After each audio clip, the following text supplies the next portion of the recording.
Vis la vie comme si c'était ton dernier jour.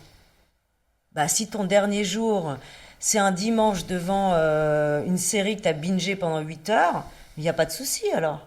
Mais comment tu peux dire vis ta vie comme si c'était le dernier jour? C'est con. Vis simplement. Et chaque jour est différent. Joli bordel. Bonsoir Nicole, Bonsoir Gary. comment vas-tu? Bien et toi? Ça va très bien, merci. Alors, Contente de te retrouver. bah moi aussi, moi Ouais, je aussi. trouve qu'on est bien là les deux. On est pas mal. Ouais. Et aujourd'hui, on va parler du troisième tome de ta trilogie, donc que tu viens dont tu viens de terminer le manuscrit, qui va apparaître dans quelques temps. Et c'est ta trilogie Chloé, donc une trilogie autofictionnelle, où t'es vraiment très proche du personnage principal. Alors, le premier tome, c'était Bullshit, ceci n'est pas une histoire d'amour, où tu racontais cette relation avec un pervers narcissique manipulateur, la relation de Chloé avec ce pervers narcissique manipulateur, et Dans la peau de ma mère, qui tenait lieu un petit peu de préquel, si j'ose dire, où qui revenait à la fois en arrière dans le temps et dans l'avenir aussi, pour montrer les rapports de Chloé avec sa mère, avec sa famille en général. Et là, le troisième tome va s'appeler I Am Madonna. Déjà parce que Madonna en soi est un personnage public auquel tu t'es identifié très jeune, m'a-t-il semblé. M'a-t-il semblé. Après, tu nous diras. Et puis parce que cette faculté qu'a eu cette chanteuse à surmonter les épreuves, à se transformer à chaque fois, à rebondir finalement, toi aussi t'as inspiré. Et c'est finalement l'étape finale du développement de Chloé, qui arrive justement à faire la paix avec elle-même, à se reconstruire.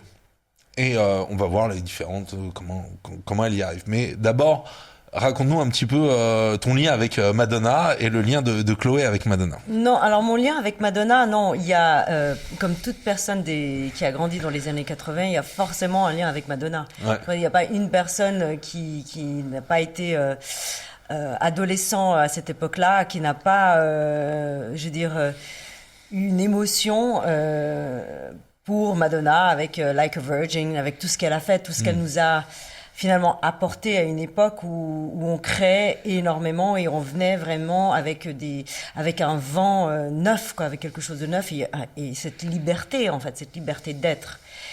Qu'on aime sa musique ou pas, elle était ce qu'elle était, elle osait. C'est ça c'était fabuleux. Mais esthétiquement, c'était très punk, très provocateur pour l'époque. Bon, aujourd'hui, les gens savent un peu moins, mais non. Oui, quelque part, mais de toute façon, on était dans une jeunesse où il fallait devenir, il fallait être, il fallait vraiment je veux dire, déchirer un costume et trouver le sien. C'était important et c'était ça aussi les années 80.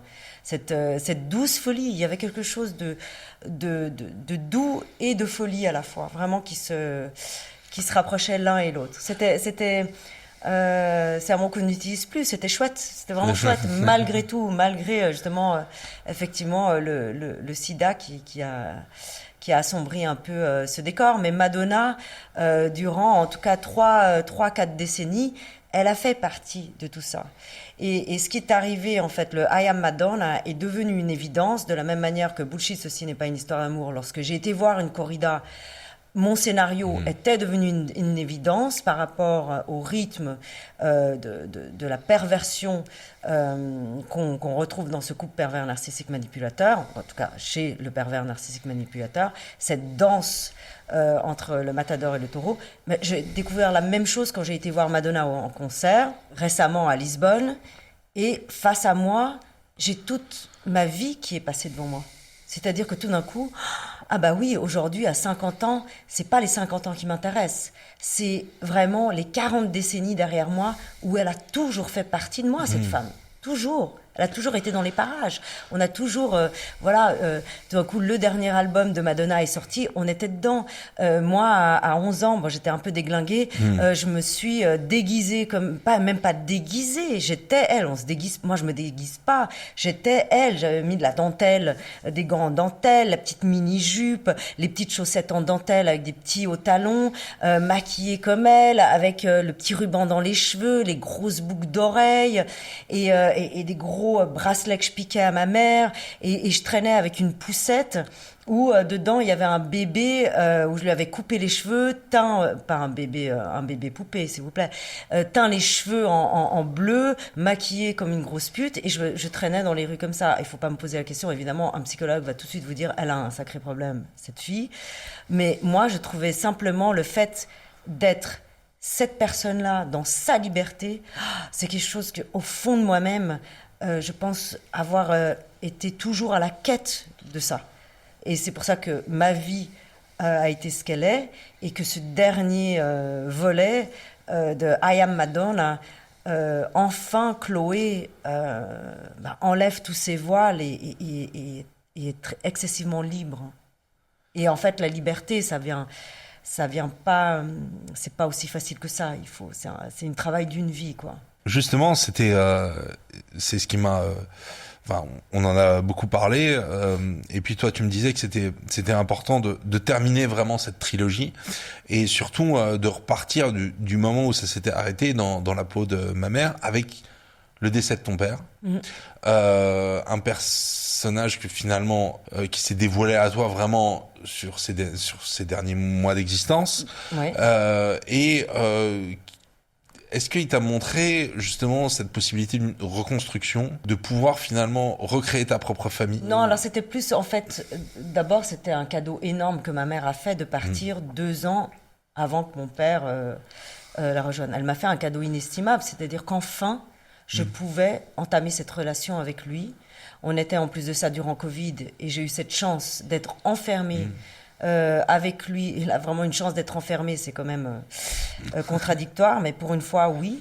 D'être enfermé chez lui, dans sa maison, entouré de champs. Alors j'avais une chance énorme, c'est que je pouvais vraiment sortir, prendre de l'air et en même temps m'occuper de moi, en même temps m'occuper de lui et en même temps m'occuper de nous. Il y avait ce nous qu'il fallait créer. Et ça a été magnifique. Pendant 6 mois, j'ai eu cette chance de pouvoir le faire. J'ai eu cette chance de pouvoir enfin voir un homme qui me regarde avec vraiment un regard amoureux d'un père à une fille. Et ça, j'en avais besoin pour me reconstruire. J'en avais absolument besoin pour entamer cette seconde vie. D'accord. Parce que justement, il y a ce sentiment un peu de te sentir orpheline. Ça, c'était ça, c'est plus tard parce qu'effectivement, il y a eu cet instant de vie avec lui qui a été inestimable et j'ai pu partir au Portugal. 1 mois plus tard, il décède.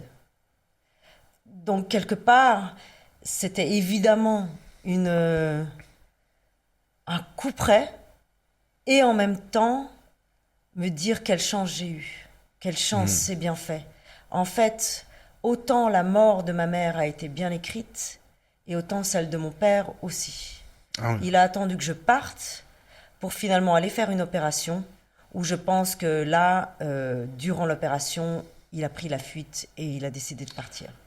Il y a quelque chose d'inconscient, il y Je avait pense quelque chose... absolument qu'il était prêt. Il m'a vu bien partir, il m'a dit, elle part, elle est en règle avec elle-même, je lui fais confiance. C'est bon. Je pense qu'on a cette capacité en nous de le faire. Hein. De nouveau, c'est dans les profondeurs que les choses se passent. Un peu, tu vois, on a toujours l'impression que l'eau profonde, il y a rien, mais il y a toute une vie là-bas en bas. Et je pense que mon père a fait ce travail-là lui aussi. Et ça a été le début de nouveau d'être dans la souffrance, de la porter à son maximum pour pouvoir être là où j'en suis aujourd'hui. Je pouvais plus, là il y avait la vie en fait, là elle était en train de me dire là t'échappes à rien, là tu peux pas, Tout ce que tu vas vivre maintenant, ça va être excessivement dur, tu vas être excessivement seul, excessivement déçu, tout dans l'excès, encore. Et là, ça n'avait plus rien à voir avec le borderline, mais avec la vie elle-même. Quelque chose qui te dépasse complètement, c'est-à-dire une situation où en fait tu peux plus que subir, quoi.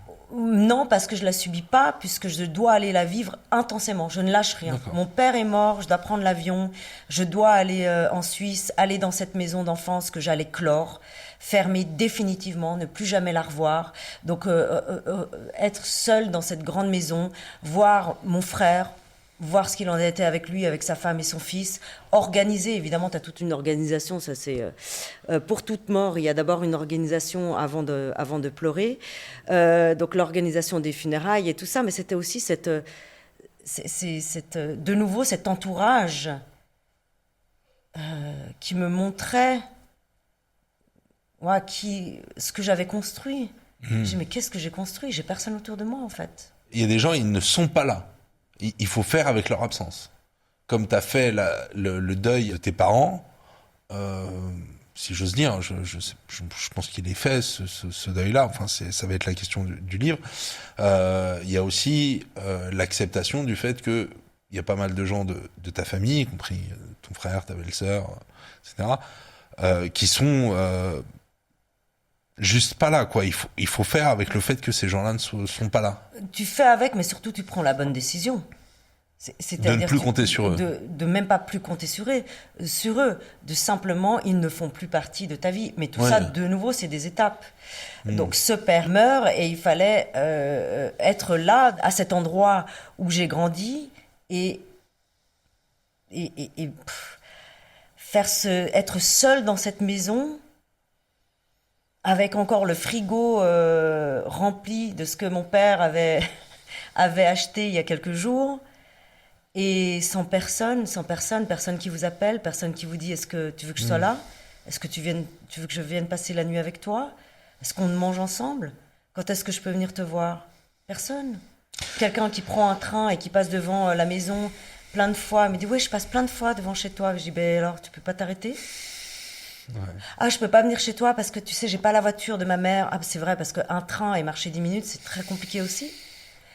Et c'était ça que j'étais en train de vivre. Et en fait, c'était très sain parce que j'étais moi-même en train de réaliser ce que je te disais auparavant, ce que moi j'avais construit. Et qu'en fait, c'était bancal.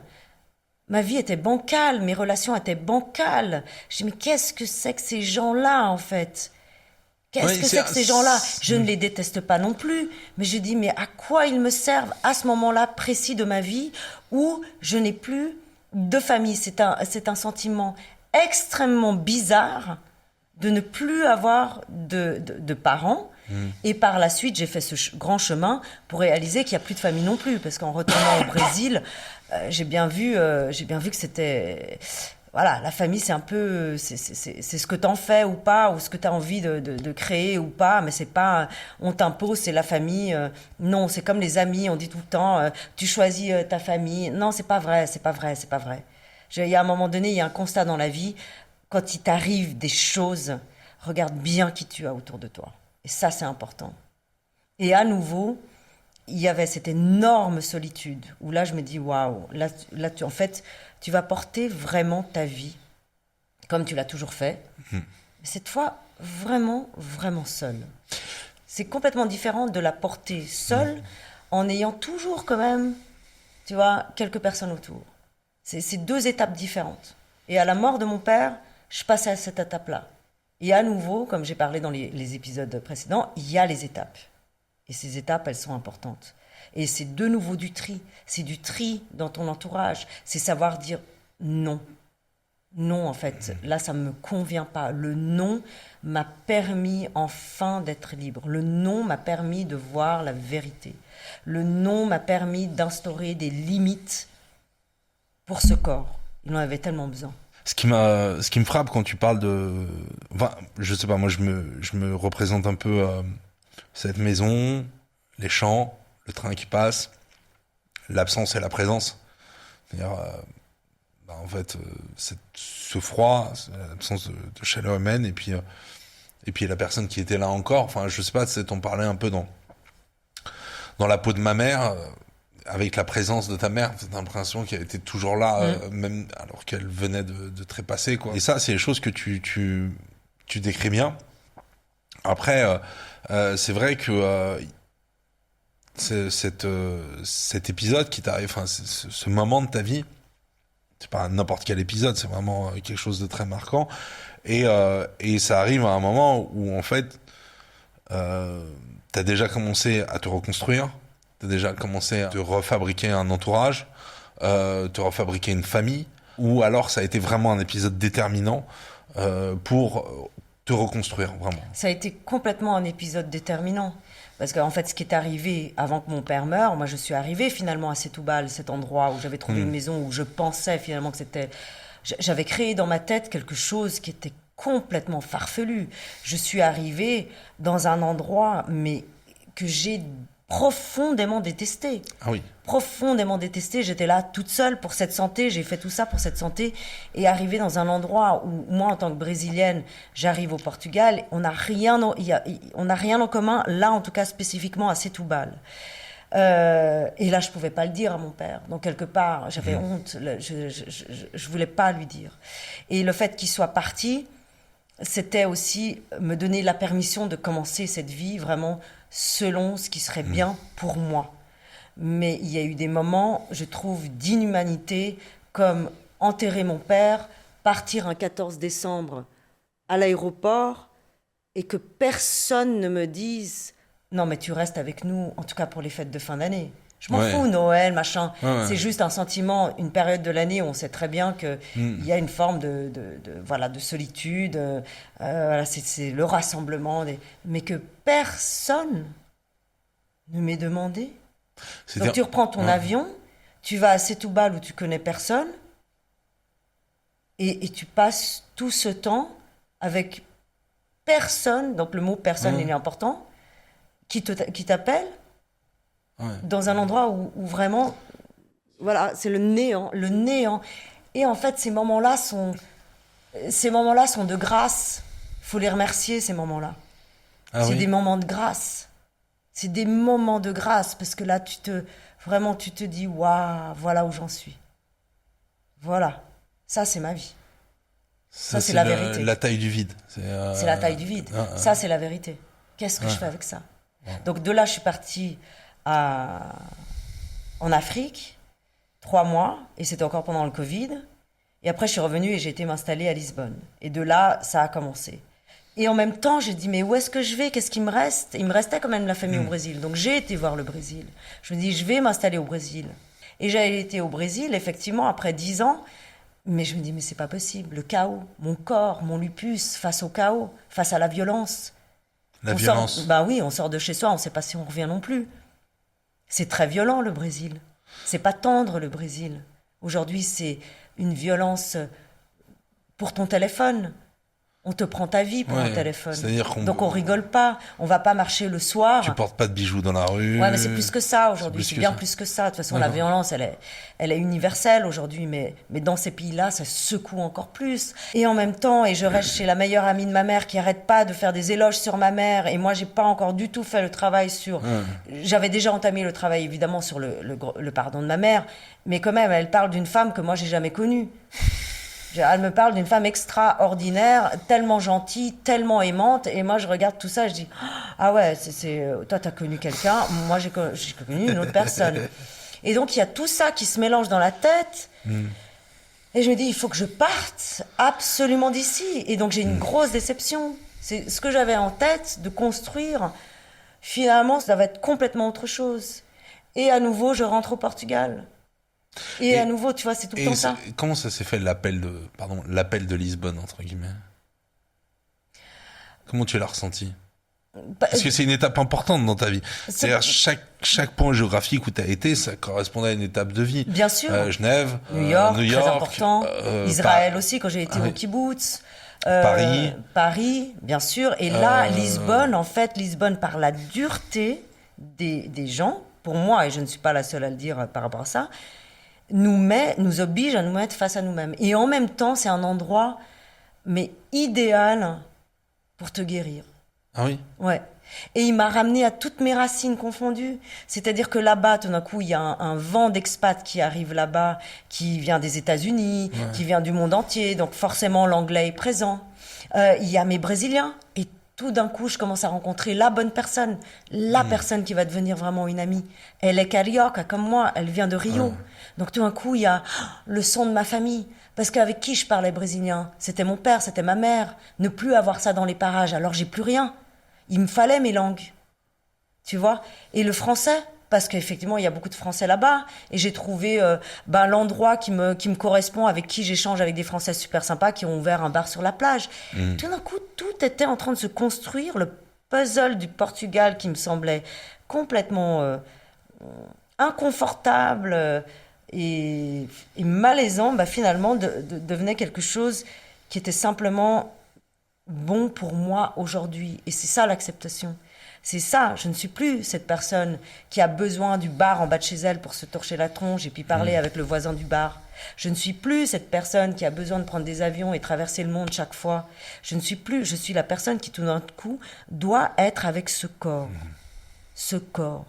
Et ça, à un moment donné, il me le fait bien savoir. Et en 2023, le corps ne répond plus. Il me dit stop. Il n'y a plus de fuel. Il n'y a plus rien. Et je n'arrive plus à faire 10 pas en avant. Non, mais... Le burn-out du corps. Et là, il y a un nouveau rapport qui se crée avec lui. Un rapport vraiment... s'il ne m'avait pas fait ça, donné cette alarme... Mais il y a quelque chose aussi de plus harmonieux qui s'est construit. Il y a le travail qu'il y a vis-à-vis du passé, vis-à-vis de ton corps. Mais à la fois, c'est là, à Lisbonne, que tu as trouvé ton équilibre de vie, que tu as retrouvé un entourage, que tu as retrouvé cette chaleur humaine. Oui, mais quelque part, cette étape-là, elle est fantastique. Mais c'est pas chez moi. Aujourd'hui, chez moi, c'est en moi. Et ce que Lisbonne me permet enfin, c'est justement d'aller dans ce chez-moi, d'aller apaiser ce chez-moi, d'aller créer ce lien avec ce corps. Ce lien assez hallucinant de créer un couple entre toi et un corps. Parce que ce corps ne me faisait plus confiance. Ce corps, il a subi des choses. C'est là que j'ai rencontré une thérapeute assez extraordinaire, qui est comme moi, qui est née dans un pays, qui a grandi dans un autre pays. On fait nos séances en anglais. Et avec elle, j'ai pu aller dans les traumas. Les traumas qui allaient alléger un lupus. Parce que les maladies auto-immunes sont aussi en lien avec nos émotions. Donc il faut faire ce travail. Tu vois, à double tempo, il est nécessaire. Donc tout ça, tout d'un coup, c'est un chemin qui se fait. Et je me dis, waouh, mais quel cadeau ce Lisbonne. Mais il est compliqué, il n'est pas simple. Et en même temps, il est, encore une fois, dans l'acceptation de cette solitude, dans l'acceptation d'avoir beaucoup moins de personnes autour de toi, d'avoir une vie sociale très réduite, mais complètement à ta mesure. Il n'y a pas une personne que je vais voir à cet instant précis que je ne veux pas voir. Je ne vais pas faire un effort pour une demi-personne. Ça ne sert à rien. C'est soit cette personne, elle est vraiment précieuse et je prends du temps et on va passer un moment précieux et peut-être qu'après on va pas se voir pendant 2 mois et c'est pas grave. Mais voilà. Il y a ce temps. De nouveau, on revient sur le temps. Il y a le temps qui s'arrête. La question de s'autoriser à vivre, la question de contempler, la question d'apprécier le temps qui passe. Pour toi, c'est un niveau spirituel. Pour toi, ça fait partie de l'écriture. Ça fait partie de ma maladie. Ça fait partie de ma maladie. D'accord. Ça fait partie de ce corps, de cette relation au corps. T'as appris à regarder. J'ai appris à ne pas négocier. Je ne négocie pas avec ce corps. Je ne négocie pas, c'est lui le maître. Je ne négocie pas avec ce corps. Et c'est ça qui m'a mené à mal. c'est que j'ai trop négocié avec ce corps. J'ai trop dit, ouais, allez, je peux encore un peu. Et il me l'a fait comprendre cette fois-ci. Et j'ai été, effectivement, j'ai été en Inde faire dans une clinique ayurvédique toute la médecine traditionnelle, parce que j'en ai vu des médecins, et j'en ai vu, et j'en ai avalé des médocs, des trucs, et en fait mon corps petit à petit, c'était pas ce chemin-là, quoi. Il y a autre chose. Et effectivement, après l'ayahuasca, comme je suis réceptive à tout ça, j'ai été dans une clinique ayurvédique. J'ai fait 21 jours de panchakarma. Donc le panchakarma, c'est un nettoyage vraiment du corps. Je suis revenue 1 an de médecine ayurvédique, tout à base de plantes et de ghee. Et j'y suis retournée une 2e fois. Et j'ai trouvé un immunologue. Voilà, Lisbonne m'a donné la possibilité de trouver... Voilà, mon équipe médicale, voilà, ce qui est bon pour moi. Je fais de l'ozonothérapie, je fais de la vitamine C, j'ai mon ostéopathe. Donc chaque fois qu'il y a quelque chose qui ne va pas, je sais exactement où aller. Et c'est comme ça que peu à peu, mes maladies auto-immunes ont leur équipe. C'est vraiment, tu prends ça comme une entreprise. Allez, comment est-ce que je vais faire ce combo pour que je puisse avoir une vie décente? Parce que tu as envie d'avoir une vie décente quand même. C'est pas possible sinon. Ouais. Tu vois, j'ai trouvé... Que la vie vaille la peine d'être vécue, quoi. Mais plus que ça. Parce que si je dis aux gens, tu vois, quand les gens disent « Vis la vie comme si c'était ton dernier jour ». Bah, si ton dernier jour... c'est un dimanche devant une série que tu as bingé pendant 8 heures, il n'y a pas de souci alors. Mais comment tu peux dire vis ta vie comme si c'était le dernier jour? C'est con. Vis simplement. Et chaque jour est différent.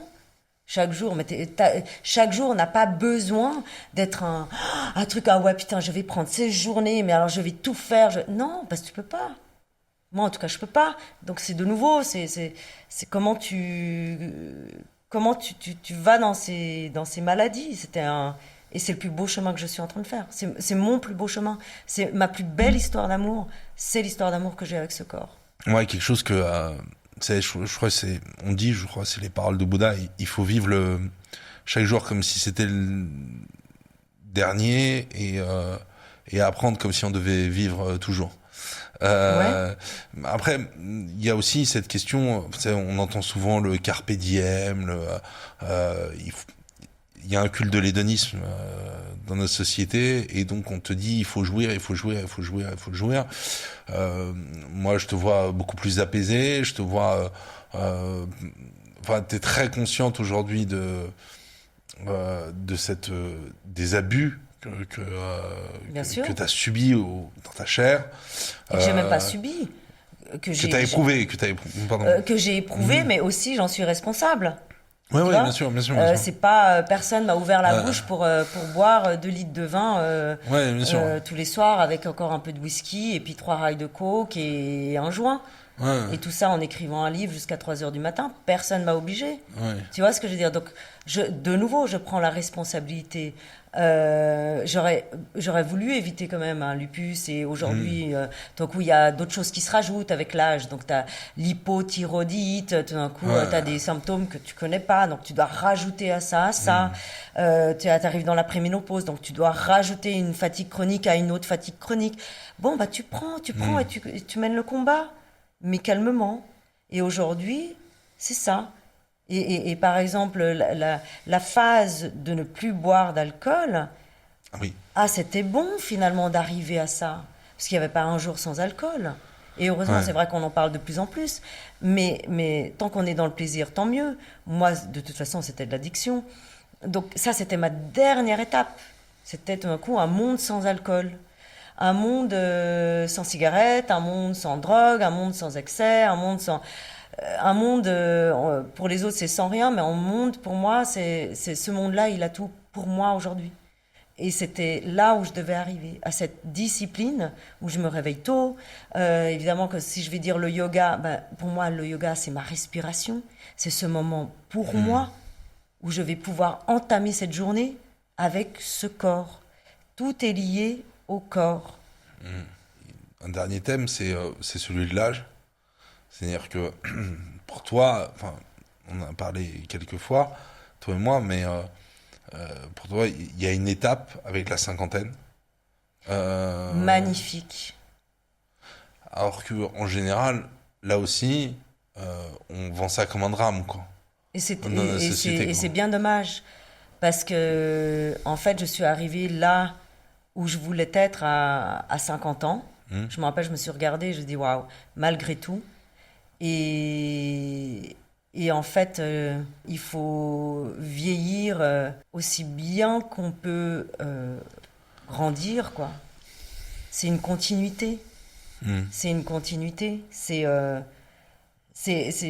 J'espère à tous que l'on peut régler un maximum de problèmes avant ces 50 ans pour enfin, à 50 ans, vivre qui on est. Hmm. Et ça, c'est beau. C'est- Malgré, tu vois, Ouais. c'est comme accueillir la ménopause. On sait qu'elle va venir, cette ménopause. Donc, si tu te mets à 49 ans à commencer à réaliser que tu vas rentrer dans une ménopause et que ça va être un peu compliqué, si tu continues à bouffer aussi lourd, à Ouais. dormir aussi tard et à dormir aussi peu et des choses normales d'une vie et ne pas bouger et tout ça, parce que les conséquences vont être bien plus dramatiques qu'une personne Hmm. qui, quand même, est déjà dans un rythme de vie allégé. Euh, bon, ben voilà, mais tu sais que tu vas y arriver. C'est- Il n'y a pas une personne, il n'y a pas une femme qui dit ah, moi, j'ai pas eu de ménopause. Ça n'existe ouais. pas. Donc, sachant ça, bah, prépare-toi. Sois digne. Digne de la vie, quoi. Respect. Tu vois, en fait, c'est ce que j'ai pas eu ma première vie. J'ai pas respecté ce corps. Ouais, après, il y a les circonstances, mais justement, c'est une question de respecter sa vie, arriver à accepter les choses telles qu'elles sont. Euh, c'est qui, enfin, je, je, enfin, pardonne-moi, mais j'ai l'impression que ces épreuves-là euh, t'ont montré quelle était la valeur de la vie d'une façon, et le fait que tu sois aussi passé à côté de la mort, que, avec cette histoire d'infarctus, fait que tu vois les choses très différemment de la plupart de tes contemporains. C'est-à-dire, tu vois pas les choses comme les autres. La plupart des gens arrivent à la cinquantaine avec un bagage qui est très lourd et en fait ils savent pas où le mettre, quoi. C'est dommage, hein. Parce que franchement, quand tu me parles comme ça, Ouais. c'est vrai. Là, je suis arrivée, tu vois, je suis pas au sommet de ma forme, Hmm. mais cette forme-là, je l'aime bien. Elle Ouais. fait partie de moi. Puis j'essaye des trucs. Alors là, tu vois, maintenant, j'essaye, avec mon médecin, on est tout content, on fait des tests. Alors, évidemment, il y a eu le THC, après j'ai pris des doses trop fortes de candy, mais j'étais perchée pendant 5 heures. Et puis là, maintenant, j'essaye quelque chose d'extraordinaire, c'est les champignons, effectivement, les Hmm. champignons psychédéliques où tu fais des microdosings, et là, je le sens, mon corps, il aime. Que ma vie soit plus douce, plus lente, moins excitée, moins excitante, moins de bulles et tout ça, ça me va très bien. J'ai plus envie d'aller been there, done that. Tu sais Ouais, comment on dit. ouais, bien sûr. J'ai plus besoin, ça va très bien, mais je peux aussi danser à pieds nus dans mon salon et ça me va très bien aussi. Tu vois, Hmm. j'aime, je suis heureuse quand j'ai vu quelqu'un que j'aime et je referme la porte et je dis waouh, quel moment délicieux, quoi. Waouh, c'était chouette, ça m'a tellement rempli. Hmm. Puis voilà, puis je peux aller me reposer. Tout est autour de ça et c'est pas, ma vie s'est réduite à l'essentiel, à Hmm. mon essentiel. Pour d'autres, ça sera un autre essentiel. Chacun a son essentiel. Et on n'est pas là à juger la vie de Ouais. l'autre. Tant que tu te fais pas. Je trouve que vieillir, c'est pas vieillir qui importe. C'est bien vieillir qui importe. Ouais, mais Tu vois? c'est assez remarquable parce que il y a ce jeunisme depuis 68 qui fait qu'on considère nécessairement la vieillesse comme un drame et du coup on considère qu'à 50 ans c'est limite si t'étais pas déjà mort vu Mais que moi, tu peux plus aller en ouais, boîte, mais je quoi. te jure que tu Ouais. parles de ça, et comme j'entends d'autres femmes parler de ça, et des journalistes, mais franchement, elle parle d'une femme que moi, personnellement, je ne connais pas. Hmm. Et j'ai beaucoup moins d'énergie probablement qu'elle, elle sort beaucoup plus que moi, elle voit beaucoup. Mais moi, sérieusement, je me regarde, même si tu sens qu'il y a quelque chose qui bouge, il y a un corps qui change, bah tu le regardes, tu l'acceptes et tu fais en sorte de l'aimer, quoi. Et c'est de nouveau tout l'art de l'acceptation. Tu vois, moi j'étais dans l'anorexique, donc je sais ce que c'est de peser 32 kilos, mais je sais aussi ce que c'est de prendre 25 kilos. Je sais que tout d'un coup, durant le Covid, c'était très intéressant ce qui s'est passé, puisque j'étais avec mon père, on a commencé à cuisiner des bonnes choses, nanana, et j'avais pris bien plus de poids. Et là, je me suis dit, waouh, ça c'est génial, je me suis vraiment guérie de l'anorexie. Parce que ça me faisait pas peur d'avoir 3 kilos en plus. En revanche, j'allais pas les garder, ces 3 kilos en plus, parce qu'après, va te les coltiner à 50 ans, c'est bien plus compliqué. Ma mère m'a toujours dit, tes 2 kilos en trop, tes 2 kilos en moins, jongle avec juste 2 kilos, et ça va très bien. Et elle a raison. Il faut pas commencer à aller au-delà, tu vois, s'amuser, ah bah, de toute façon, avec l'âge, je vais prendre 10 kilos, machin. Ça, c'est trop facile. Non. Et pour moi, à nouveau, ça ne concerne que moi, l'art de bien vivre est dans cette discipline-là. C'est pour ça que je me suis sentie très très bien en Inde. J'avais très souvent voyagé dans le nord, mais là je voyageais vraiment dans le sud, avec ce respect pour ce corps, ce respect du temps que tu lui octroies, ce respect de la nourriture que tu vas lui donner, ce respect de l'exercice que tu vas faire pour lui. Ça, c'est tout en fonction de ce corps. Et ça, c'est beau. C'est pas, justement, tu sais, il faut des fois, je pense qu'il faut alléger son cerveau, beaucoup moins, de l'utiliser d'une bonne manière et l'alléger, arrêter de réfléchir et bien plus ressentir. Et ça, en Europe, je le vois, au Brésil, on est beaucoup plus dans le ressenti. On a beaucoup plus, justement, ce rapport au corps, il est beaucoup plus évident pour nous que en Europe, où je vois la difficulté de ressentir. Arrêtons de trop réfléchir. Réfléchir, ça alourdit les choses. Du moment que tu ressens, tu sais très bien ce que tu dois faire. Tu sais très bien quand tu dis, oh putain, ça sert. Bah, je dis, ouais, bah donc, tu sais ce que tu dois faire. Si tu continues à bouffer de la même manière, ça va continuer. C'est que si tu fais quelque chose, tu vas être fier en plus. Tu vois? Ouais, après, la question de la discipline est une question dure, quoi, tu sais, et c'est ça qui est paradoxal, c'est-à-dire que tu as vécu beaucoup d'épreuves dans ta chair, dans ton corps, et tu as acquis cette discipline-là. Beaucoup d'entre nous, on se retrouve après la quarantaine. Après, ça dépend de la discipline qu'on se donne dans la vie, et puis des secteurs où on la loue, si on peut dire.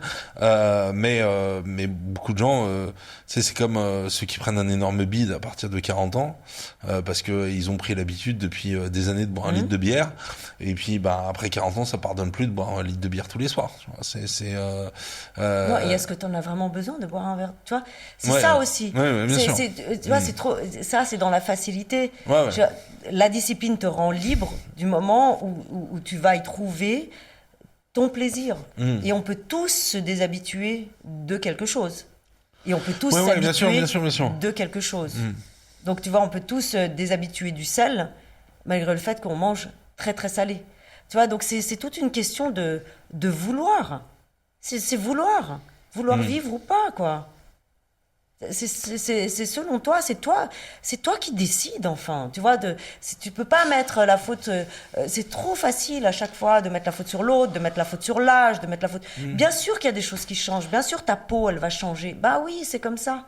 C'est comme ça. Mais après, tu sais, non, mais je suis entièrement d'accord avec toi. Je veux pas te dire le contraire. Non, mais attends, juste pour te couper. Tu penses que quand j'ai pas vu la liste, quand j'ai su que c'était le lupus et je voyais bien ce que j'avais, et que tout d'un coup je vois la liste des choses qu'il faut faire et pas faire, et je dis, mais tu te fous de moi, ça j'avais 40 et quelques années. Il dit, il faut pas faire ci, il faut pas faire ça, gna gna gna gna gna, vous devez aller dans une routine, vous devez vous coucher tôt, vous pouvez pas boire, vous pouvez pas fumer, vous devez enlever ça dans votre nourriture. Et j'ai dit, mais fuck you! Et je me replongeais le nez dans la coke, un verre de vin, et je dis, mais fuck you, j'aurais jamais cette vie. Et bah aujourd'hui, je suis la plus heureuse du monde. Mais de la même manière que dans toutes les conneries que j'ai pu faire, j'étais aussi très heureuse, même dans ma destruction. Il y a l'idée vraiment de vivre sa vie pleinement, quoi. Pourquoi le pleinement? T'as pas besoin de pleinement. Vivre ta vie. On te donne une vie. C'est toi qui décides ce que tu veux en faire. Si tu veux rester plan-plan pendant 30 ans sur ton canapé, et faire toutes tes journées la même journée, c'est ton problème. Mais ne te plains pas. Si tu veux faire l'inverse et aller, mais faire tout ce que tu veux ou quoi que ce soit et ne jamais changer cette façon de te détruire, pas de souci. Il y aura des conséquences de toute façon. Là, aujourd'hui, moi, ce que je vois, c'est qu'il y a des conséquences sur ce que j'ai fait. Il y a des conséquences, bien sûr. Il y a des grosses séquelles. Mais soit je continue à dire que c'est des séquelles, soit j'intègre exactement tout ce que j'ai fait dans ce corps et j'en fais quelque chose de bien et d'apaisant. Et j'accepte, tu vois. C'est tout. C'est vrai, non, il y a la question de qu'on croit ou pas dans la réincarnation, il faut bien vivre cette vie-là. Mais après, et là, c'est peut-être une notion un peu plus indienne, il y a quand même l'idée que l'ascèse, la capacité à faire, à se priver de certaines choses, nous donne un pouvoir sur nous-mêmes. Ouais, mais on se prive pas. Non, mais d'un point de vue extérieur, je parle.